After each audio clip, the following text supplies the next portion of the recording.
Welcome back, guys. Today is July 31st. It is still raining, and I'm coming to you with another update from the homestead. For those of you who are new here, my name is Julie, and I sold everything I owned and moved to 12 acres of land in southern Arizona, where I'm building a homestead.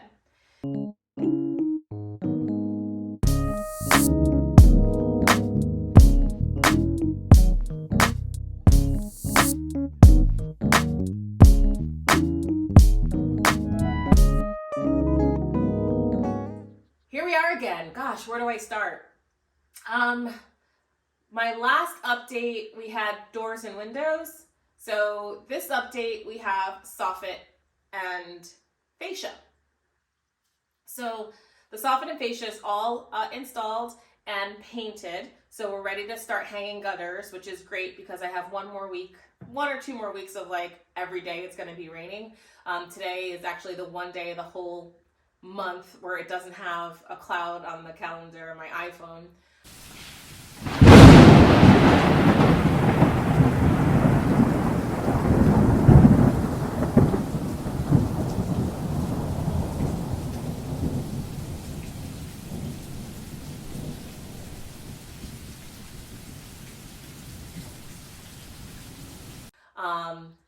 Which really kills me because I just finished yesterday installing my piping for the rain catchment system.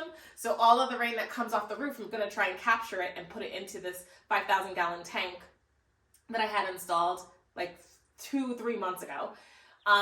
So that piping was kind of a pain in the ass to install. You know, I thought it was going to be a little bit more flexible than it was. And so once you glued it together, it was kind of like straight. And so the ditch had to be straight and it wasn't. So I kind of had to make some adjustments, but it's installed, it's working. I'm ready to start putting up gutters and letting the water flow into that tank.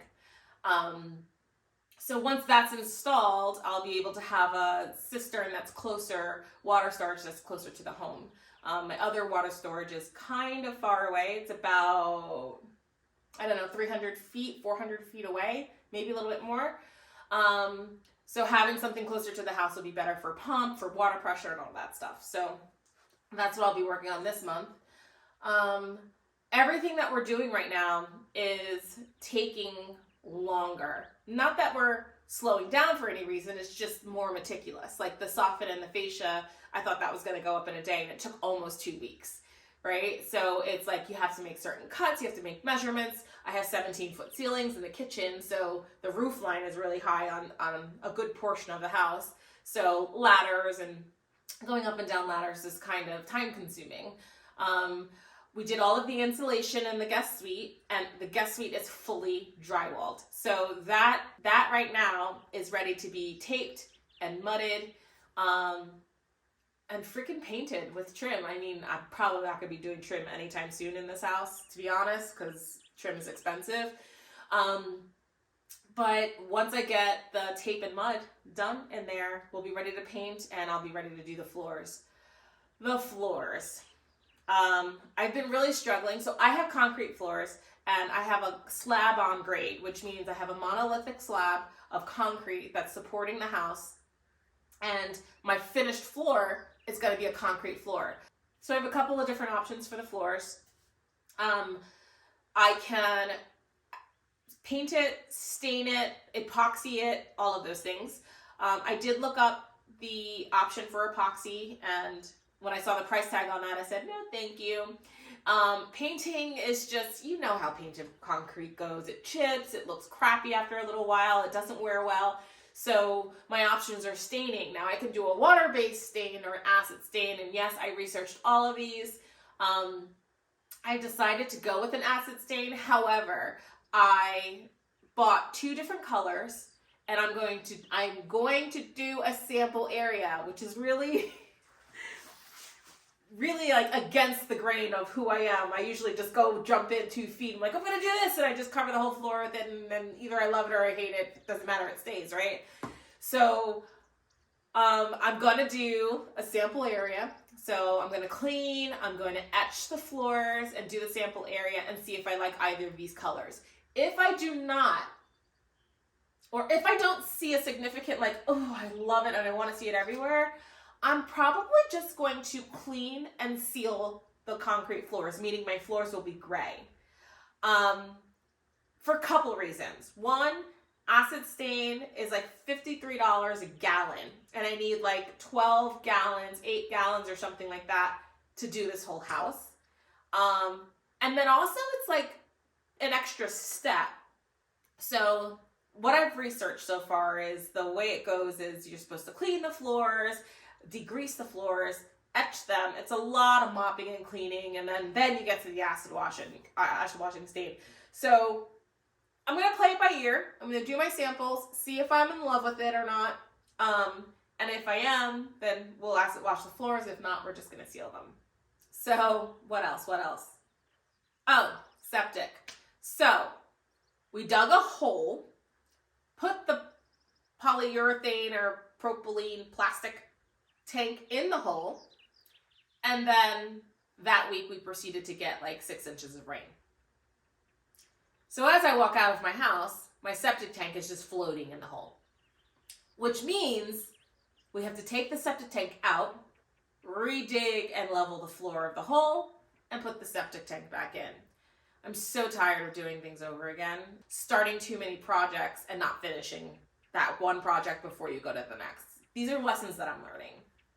I'm learning to finish the freaking project, because if you don't, then you just feel like you have a whole bunch of unfinished things going on and nothing feels done, right? So that's why I was so adamant about getting those pipes outside for the rain harvesting system buried in the ground and covered, so that can just be done. And now I can move on to the next thing. So anyway, we have to redo that. We also redid the roof. So as you know, in my last updates, we were having lots of leaking issues with the roof.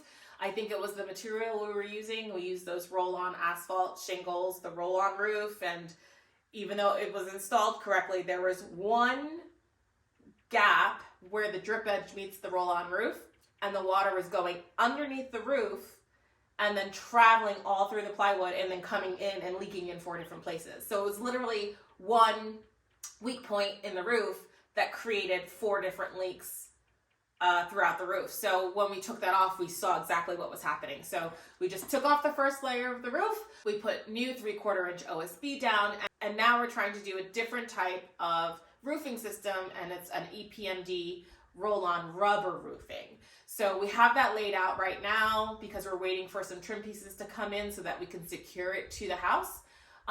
But so far so good. I haven't had any leaks. It hasn't poured. It has rained in the last day and a half since we put the roof on there, but it hasn't poured yet. So I'm really looking forward to getting that roof freaking done. Around, I'm trying to think. We have a lot of insulation in the roof, in the walls. We're using a rock wool insulation.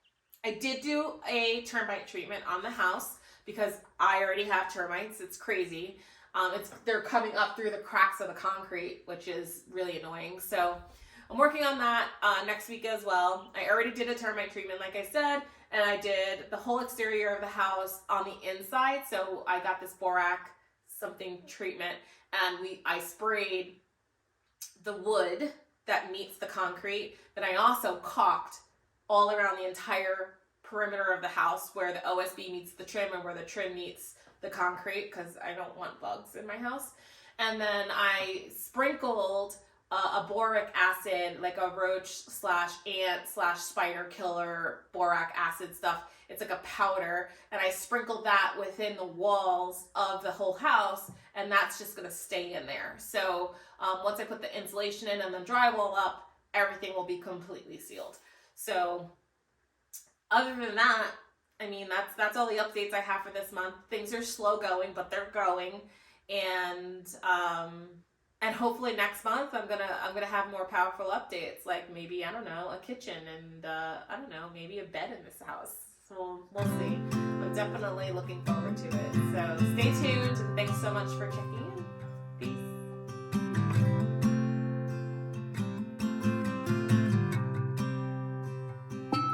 Thanks for watching. If you like this video and you want to see more, make sure you're subscribed and give this video a thumbs up. See you next time.